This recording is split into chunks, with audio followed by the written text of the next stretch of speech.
Disclaimer. AG here, Asian guy, your financial reality check. People always joke I should have insider intel from my Asian cousins, but what Japan just pulled off, even I didn't see this coming. Check your retirement account right now. Look at those bond funds showing stable, comforting green numbers. Now let me tell you what happened in Tokyo yesterday while you were sleeping, while Wall Street was dark, and while the algorithms controlling trillions in global capital were running on autopilot. Japan just broke a 40-year silence on something that should make every American investor freeze, and almost nobody noticed. Japan's finance minister just stood in front of cameras in Tokyo and said something that hasn't been spoken aloud in 40 years of diplomatic silence. Those $1.1 trillion in US Treasury bonds that Japan holds? They're now officially a bargaining chip, a weapon, a card on the table in trade negotiations with Washington. Let me put this in perspective for you. When foreign officials talk about their Treasury holdings publicly, they're not making casual observations. They're issuing threats. It's the financial equivalent of a general discussing troop movements near your border while smiling for the cameras. And Japan just broke decades of carefully maintained silence about the single largest concentrated investment that keeps our government funded. Here's what should grab our attention immediately. This isn't some third-tier economy rattling sabers to get attention at the negotiating table. We're talking about our most reliable ally in Asia, the country that's held our bonds faithfully through every crisis since the 1980s, suddenly announcing they're willing to use their treasury position as leverage. Think about what has to happen for Japan to cross that line. Think about how desperate or determined they must be. But words are just words, right?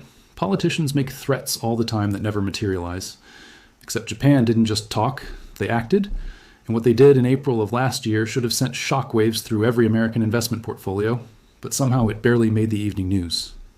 April 2025. Trump's trade team announces aggressive new tariff packages targeting Japanese auto exports and electronics.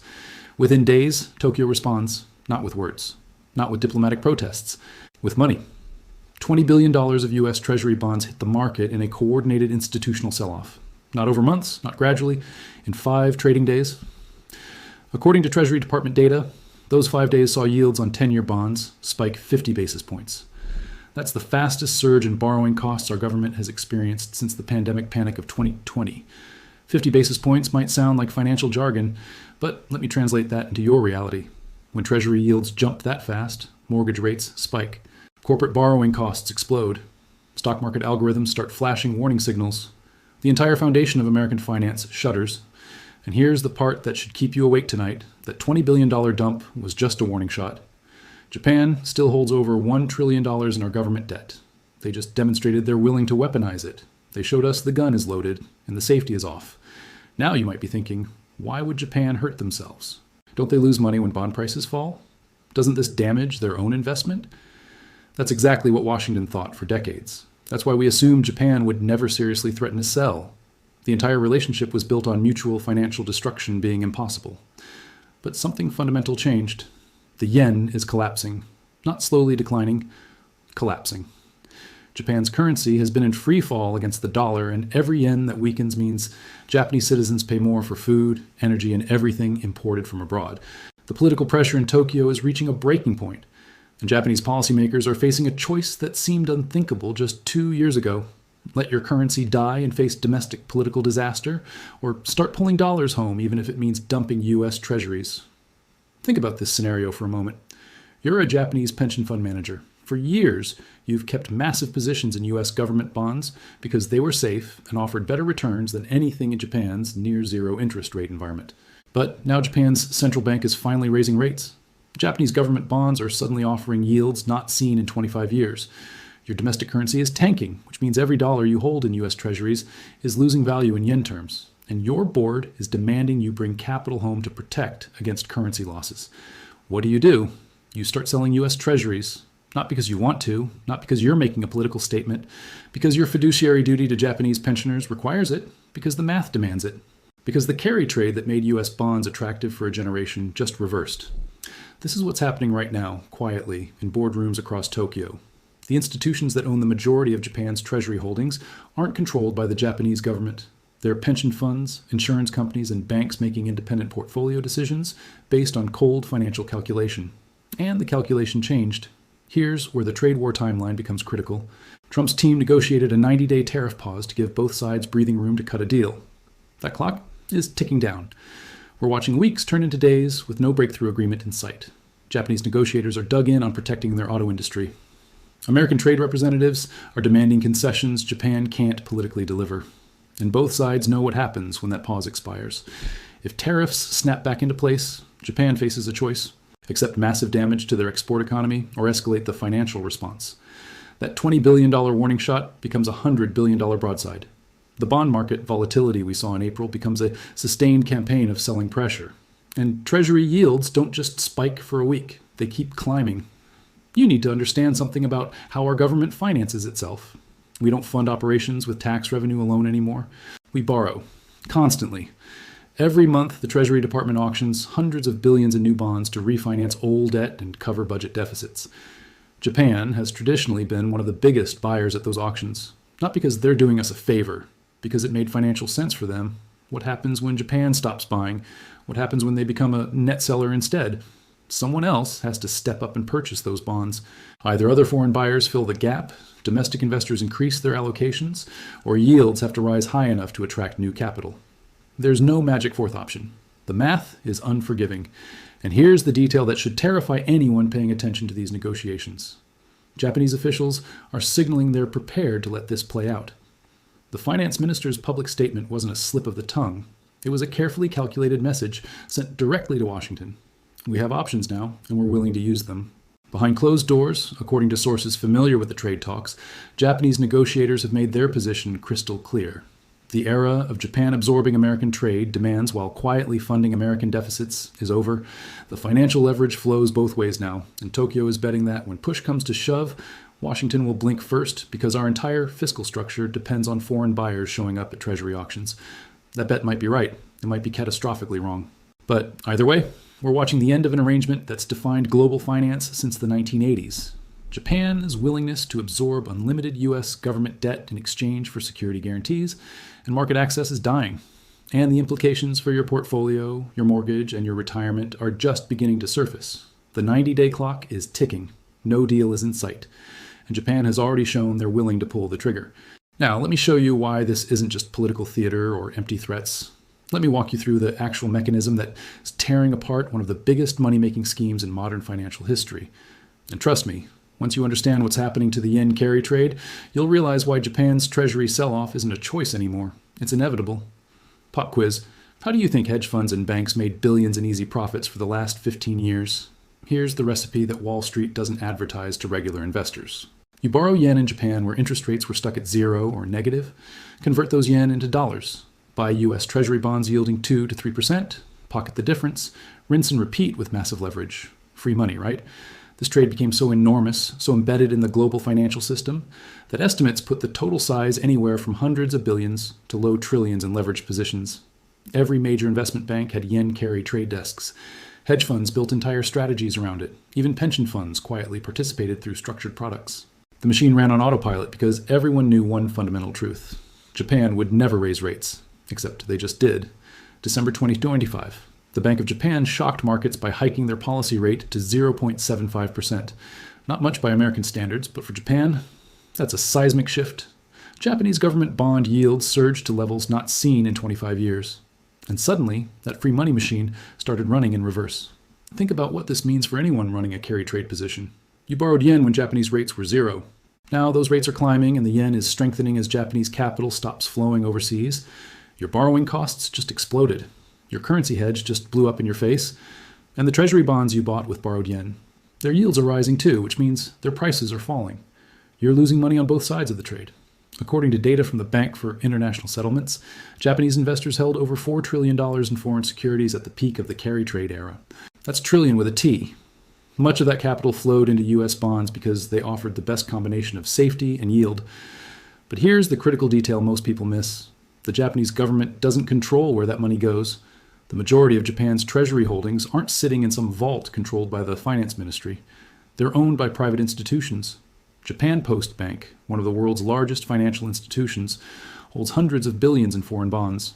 Nippon Life Insurance, Dai-ichi Life, and other insurance giants have massive U.S. Treasury allocations. Public pension funds like the Government Pension Investment Fund manage over $1.7 trillion in total assets with significant overseas bond exposure. These institutions don't take orders from Tokyo about when to buy or sell. They answer to their boards, their regulators, and their fiduciary duties to Japanese policyholders and pensioners. And right now, every single one of them is running the same calculation. Japanese government bonds yielding 1.2% or higher in their home currency look a lot more attractive than US Treasuries yielding 4.5% in a currency that has been losing value against the yen. Let me make this personal for you. Imagine you're a portfolio manager at a Japanese insurance company. Your company has insurance contracts denominated in yen. Your policyholders are Japanese citizens who expect to be paid in yen when they retire or make claims. For years, you invested heavily in US Treasuries because they offered better returns than anything available domestically, and the yen was weak, so your dollar investments looked great when converted back. But now the math flipped. The yen strengthened 20% against the dollar over the past year. That means every dollar of Treasury bonds you hold is worth fewer yen than when you bought them. You're sitting on currency losses that are wiping out your yield advantage. Meanwhile, Japanese government bonds just started offering competitive yields without any currency risk. Your risk committee is demanding you repatriate capital. Your CEO is asking why you're still exposed to dollar assets when domestic options finally make sense. What do? You start selling US Treasuries, not because you're making a political statement about trade wars, not because you're trying to pressure Washington, because your job requires you to maximize yen-denominated returns for Japanese stakeholders. The sell-off becomes a mathematical certainty driven by millions of individual portfolio decisions across hundreds of Japanese institutions. This is already happening. Japanese investors dumped a record $63 billion in foreign bonds during the first quarter of this year, according to Ministry of Finance data. That's the largest quarterly sell-off in over a decade, and it's accelerating. Every month, we're seeing Japanese institutions reduce their overseas bond holdings and bring capital home. The great repatriation is underway, and it's only just beginning. Now here's where the story gets really dangerous for American bond markets. Japan isn't operating in isolation. There's another Asian giant watching every move Tokyo makes and taking notes. China holds $760 billion in US Treasuries, making them the second largest foreign creditor to our government. And Beijing has been quietly reducing their holdings for months amid escalating trade tensions. According to Treasury International Capital data, China's Treasury position has declined from over $1 trillion just a few years ago. The selling has been gradual, careful not to spook markets, but the trend is unmistakable. Every time trade negotiations break down, Chinese holdings tick lower. Every time Washington announces new restrictions on Chinese technology companies or investment, another few billion in treasuries disappear from Beijing's official reserves. Think about the coordination risk here. Japan and China aren't exactly close allies, but they're both facing similar pressures. Weakening currencies against the dollar, rising domestic interest rates making local bonds more attractive, trade conflicts with Washington that create political incentives to reduce dollar exposure. If both countries continue selling treasuries simultaneously, even without explicit coordination, the compounding effect on U.S. bond markets becomes severe. You need to understand something about treasury auctions and liquidity. The U.S. government issues about $1 trillion in new debt every year just to refinance maturing bonds, not counting additional borrowing for deficit spending. That means Treasury needs to find buyers for hundreds of billions in bonds every quarter. Japan and China have historically been the most reliable customers at those auctions, absorbing enormous amounts of issuance without demanding higher yields. What happens when your two biggest customers stop showing up? What happens when they become net sellers instead of buyers? Basic economics. Prices fall and yields rise until new buyers emerge. But here's the terrifying part for anyone holding long-term bonds in their retirement account. The new buyers willing to absorb trillions in Treasury debt? They're going to demand significantly higher interest rates to take on that risk. We're watching the foundations of the Treasury market shift in real time.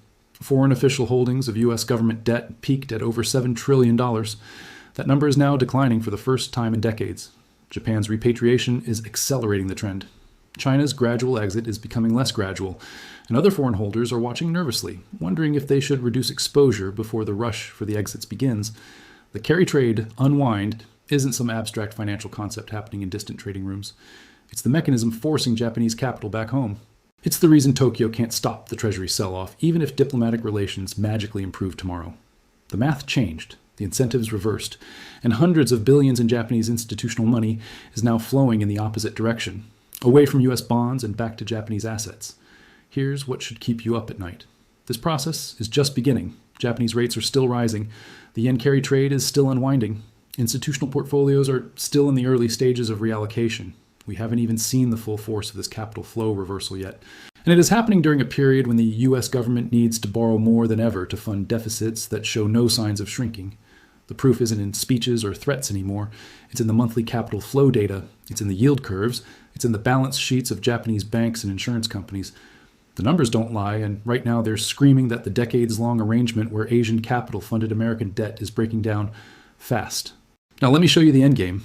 Let me walk you through the mathematical trap that's closing around the Federal Reserve, around Treasury markets, and around every portfolio strategy that assumed bond yields would stay contained.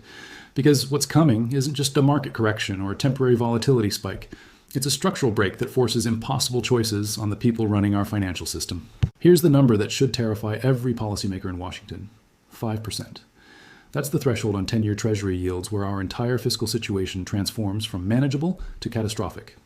We're currently sitting around 4.5%. We're closer to that line than most people realize. And when Japan's selling pressure combines with China's exit and domestic borrowing needs, that 5% barrier starts looking inevitable rather than theoretical. Let me break down why 5% matters so much. The US government currently owes about $35 trillion in total debt. When yields rise, the interest expense on that debt rises too, not all at once, but as bonds mature and get refinanced at higher rates. According to Congressional Budget Office projections, if 10-year yields breach 5% and stay there, our annual interest expense climbs above $1.5 trillion within a few years.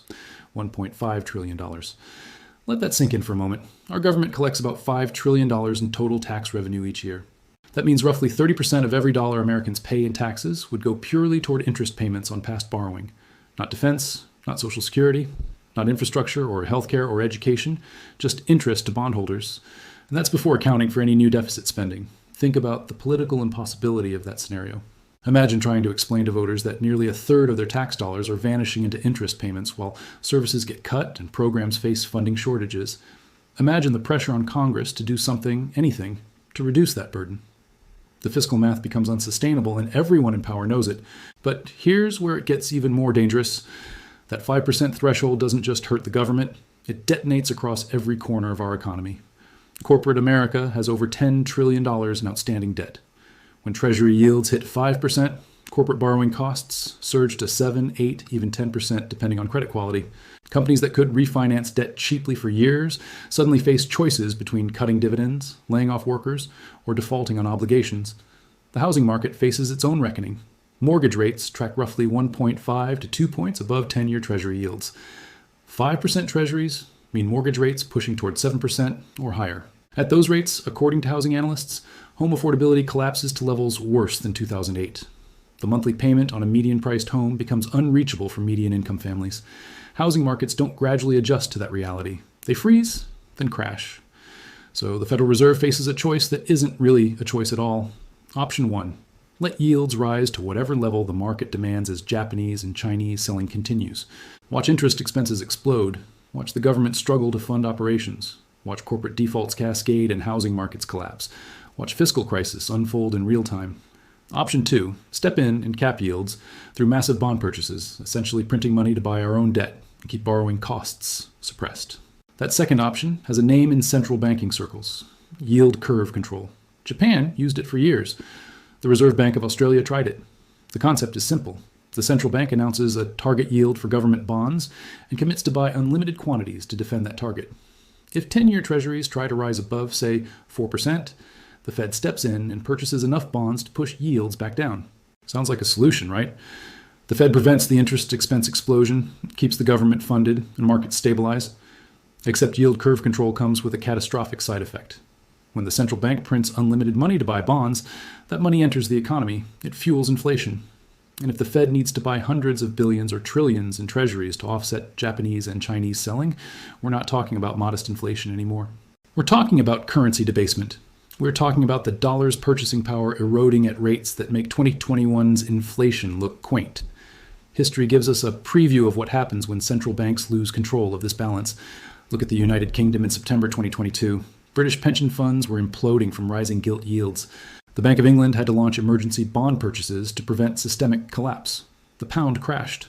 Inflation expectations exploded. The government fell. That crisis involved £50 billion of intervention. We're talking about a problem potentially 100 times larger in the US Treasury market. You need to understand the trap here. The Fed either allows fiscal collapse through soaring interest costs, or it triggers hyperinflation through money printing to cap yields. There's no third option that keeps both inflation low and interest expenses manageable, while our biggest foreign creditors are actively selling. The math doesn't work. The variables don't balance. Someone, somewhere, has to absorb enormous losses, and the Fed is running out of ways to hide who that someone will be. Now let's talk about timing, because this isn't some distant theoretical crisis brewing for years down the road. The convergence is happening fast, and there are specific dates where maximum pressure hits the system. Remember that 90-day tariff pause Trump negotiated? That clock expires in mid-July 2026. We're talking months, not years. Here's why mid-July matters beyond just trade policy.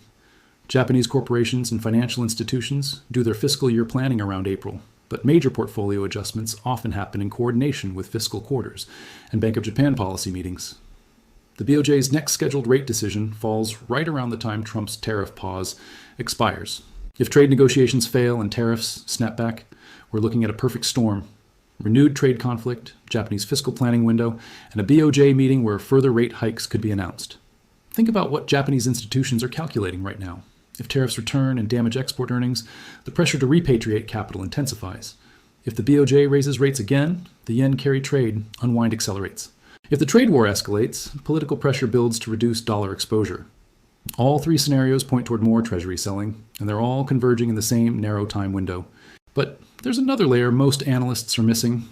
The US Treasury has over $7 trillion in debt maturing within the next year that needs to be refinanced. That's not new borrowing for deficit spending.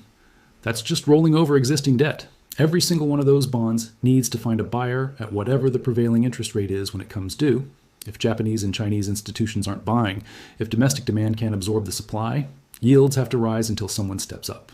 The Treasury can't just decide not to refinance. Default isn't an option. So yields rise until the market clears. This is the moment where portfolio positioning matters more than any time in the last decade. The strategies that worked for 40 years are about to fail catastrophically. That classic 60-40 portfolio split between stocks and bonds that every advisor recommended, it's built on an assumption that bonds provide stability when stocks fall. But what happens when bonds and stocks fall together because rising yields crush both equity valuations and bond prices simultaneously? We saw a preview of this in 2022 when both stocks and bonds fell in the same year for the first time in decades. Portfolios lost 15 to 20% across the board with nowhere to hide. That was with the Fed still in control and foreign buyers still participating. Imagine that scenario, but worse. Imagine it sustained not for 1 year, but for multiple years as the structural shift plays out. Let me give you the 3 moves that could save your portfolio before this accelerates. First, you need to exit long-duration bonds immediately.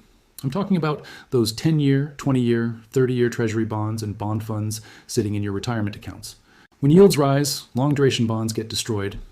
A 1% increase in yields can wipe out 10 to 20% of long-duration bond values. If you're holding bonds, shift to 3-month Treasury bills. Same government guarantee, but virtually no interest rate risk because they mature so quickly. Second, allocate 15 to 25% of your portfolio to hard assets that can't be printed into existence. Gold is showing massive institutional accumulation right now.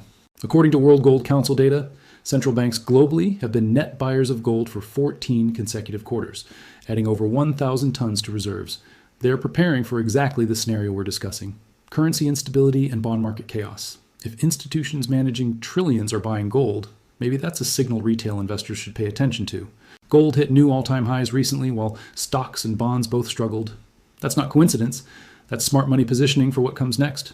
Third, position for the carry trade liquidation through yen strength plays. As leveraged positions unwind and Japanese capital flows home, the yen should continue strengthening against the dollar. There are currency ETFs and forex strategies that let regular investors participate in yen appreciation without needing to be a sophisticated trader. The carry trade built up over 15 years won't unwind in 15 days. This is a multi-year process that's just beginning, and the yen's move from 160 against the dollar back toward 120 or even 110 could deliver substantial returns for anyone positioned correctly. Here's what you absolutely cannot do: pretend this isn't happening. The amount of money I see sitting in traditional bond funds, in target date retirement funds loaded with long-duration treasuries, in conservative portfolios that assume bonds equal safety, it's staggering. Those strategies were built for an era where Japan and China bought unlimited US debt and kept yields contained. That era is ending. The assumptions are breaking. And the people who don't adjust are going to watch decades of savings evaporate when the yield curve finally breaks free from artificial suppression. The Treasury market is the foundation of global finance. When $10 trillion in US government debt starts repricing to reflect new supply-demand dynamics, the ripples hit everything. Mortgage rates surge, making housing unaffordable. Corporate borrowing costs spike, triggering recession. Stock valuations compress because higher discount rates make future earnings worth less today. Municipal bonds face funding crises as states and cities see their borrowing costs explode. The entire financial structure shifts, and it shifts fast once the process starts accelerating. Think about pension funds across America. They promised workers specific retirement benefits based on assumptions about investment returns. Most pension plans assumed they could earn 7 to 8% annually on their portfolios. That was achievable when stocks delivered double-digit returns and bonds provided steady income. But in a world where bonds are losing money and stocks face multiple compression from higher rates, those return assumptions become fantasy. Pension shortfalls explode. Benefits get cut. Retirees who planned their entire lives around promised income face brutal reality checks. We're not talking about doom and gloom here. We're talking about adaptation and awareness. The American economy will survive this. Our country has weathered far worse than a bond market repricing. But your individual portfolio might not survive if you're positioned for a world that no longer exists. The Japan-US Treasury relationship that defined global finance since the 1980s is fundamentally changing. The carry trade that funded trillions in leveraged speculation is unwinding. And the Federal Reserve is approaching a choice between fiscal collapse and currency debasement. You can't stop what's coming. Tokyo is making decisions based on their own survival. Beijing is protecting their own interests. The Fed will do what it thinks is necessary to prevent systemic collapse. Consequences for savers and retirees be damned. But you can position your own portfolio to survive and even profit from the transition.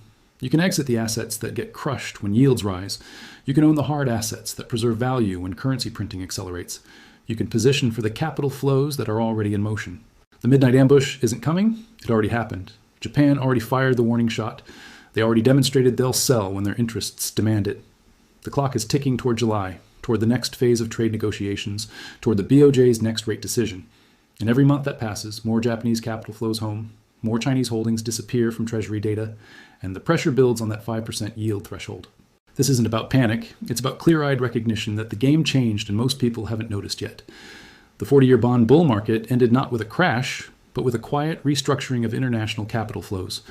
And by the time the evening news figures out what happened, the easy positioning opportunities will be gone.